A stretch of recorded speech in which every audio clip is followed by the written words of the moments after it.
Bismillahirrahmanirrahim. Assalamualaikum warahmatullahi wabarakatuh. Anak-anak, selamat datang di KBM Daring Bahasa Indonesia bagian kedua dalam materi teks deskripsi. Sebelum pembelajaran kali ini kita mulai, marilah terlebih dahulu kita awali dengan berdoa terlebih dahulu. Berdoa menurut agama dan keyakinan masing-masing. Berdoa dimulai.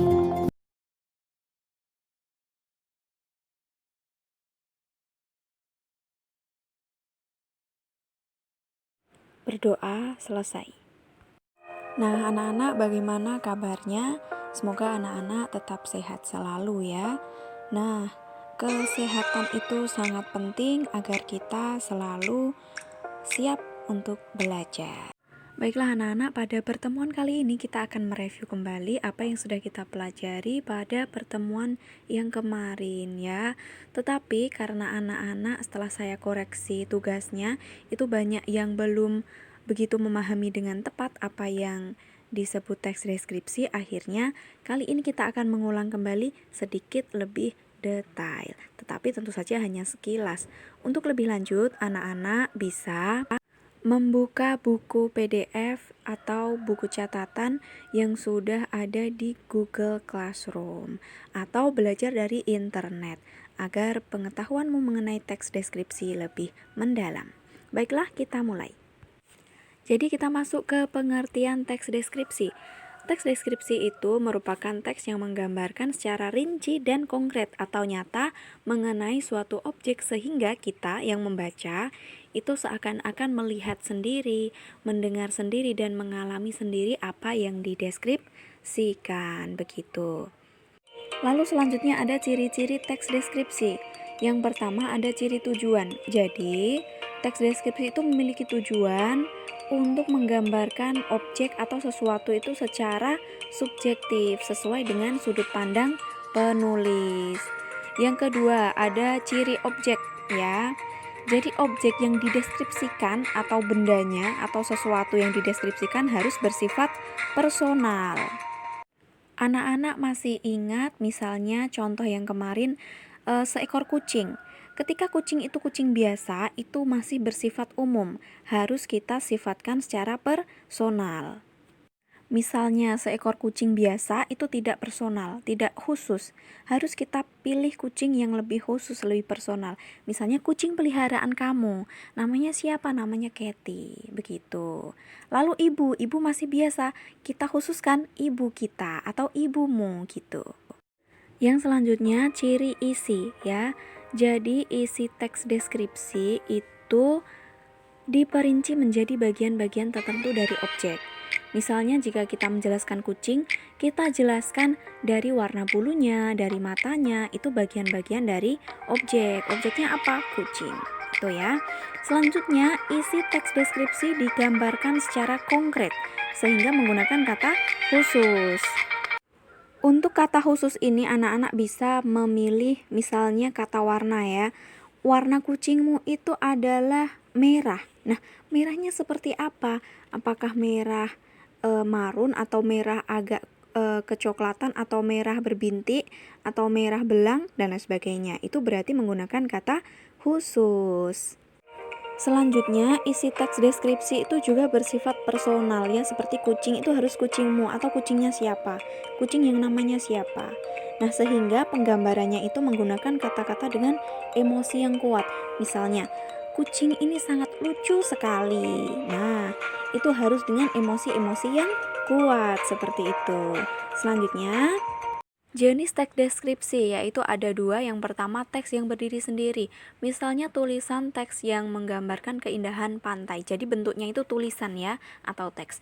Yang kedua itu teks yang menjadi bagian dari teks lain. Sudah kita saksikan kemarin ya lagu Rayuan Pulau Kelapa. Nah, contoh yang lain misalnya film mengenai keindahan Indonesia. Tentu saja sifatnya bersifat deskripsi seperti itu. Ciri penggunaan bahasa ada 9, anak-anak bisa dilihat. Nomor 1 kalimat rincian. Kalimatnya harus rinci. Yang kedua bahasa cerapan, menggunakan panca indera seolah bisa mendengar, melihat dan merasakan apa yang dideskripsikan. Yang ketiga kata dasar, K, Misalnya kita ambil huruf P yaitu pesona. Me tambah pesona atau men tambah pesona sama dengan memesona. Yang keempat, kata sinonim atau bisa disebut juga persamaan kata. Dan yang kelima, kata depan daripada ke. Yang keenam, kata khusus ya sudah kita bahas. Yang ketujuh, kata depan di ditambah huruf kapital, misalnya di Surakarta S-nya besar ya atau kapital, atau di Sumberlawang S-nya menggunakan kapital. Yang kedelapan, majas atau gaya bahasa ya. Seperti apa ya? Sudah kita bahas ya kemarin, anak-anak pelajari. Yang kesembilan kita lanjutkan yaitu variasi kata. Kata-katanya dibuat bervariasi. Nah, selanjutnya adalah struktur teks deskripsi. Yang pertama identifikasi, yang kedua deskripsi bagian, dan yang ketiga simpulan atau kesan. Ini silakan anak-anak hafalkan, nanti akan penting untuk tugas ke depannya. Jenis pengembangan teks deskripsi, misalnya yang pertama ini berdasarkan ruang. Kita mengambil benda, misalnya rumah ya, jadi ada ruang rumah, itu bagian depan, lalu halaman, lalu dapur. Kita kembangkan itu berdasarkan bagian ruang. Yang kedua berdasarkan bagian objek ya.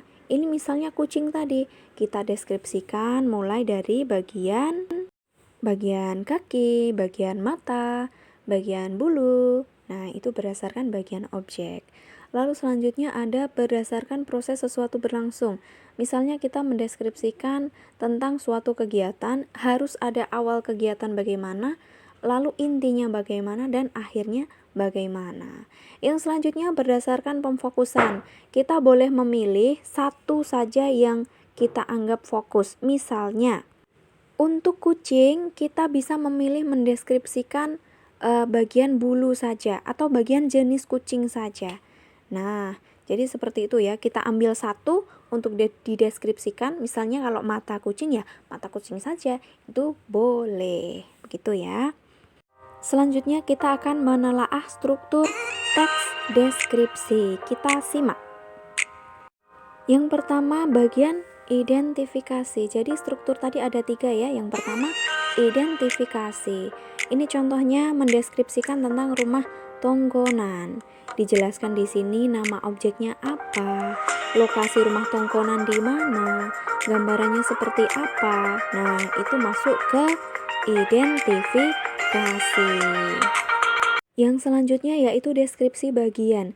Jadi kalau tadi sudah dijelaskan secara umum rumah tongkonan itu seperti apa, kita bisa masuk ke deskripsi bagian-bagiannya.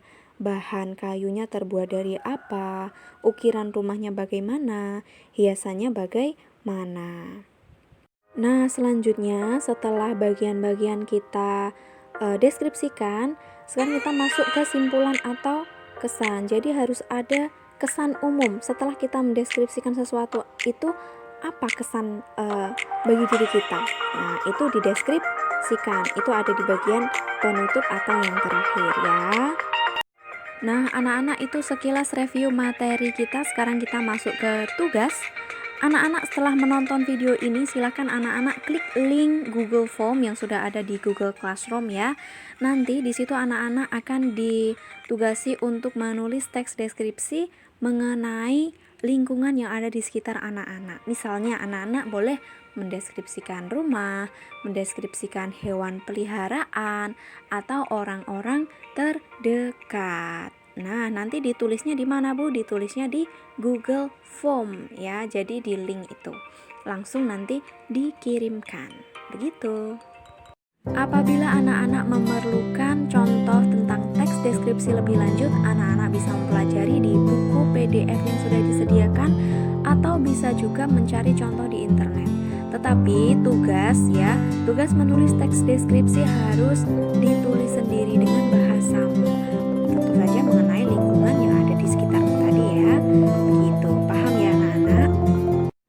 Setelah pembelajaran ini anak-anak diharapkan kalau sudah berlatih, anak-anak bisa mendeskripsikan sesuatu dan lebih menghargai apa yang ada di sekitar anak-anak. Seperti itu ya. Nah, akhirnya selesai sudah akhir pertemuan teks deskripsi bagian kedua kali ini. Sebelum ditutup, kita berdoa terlebih dahulu.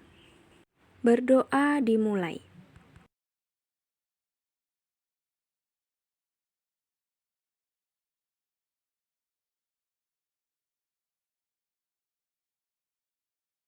Berdoa selesai.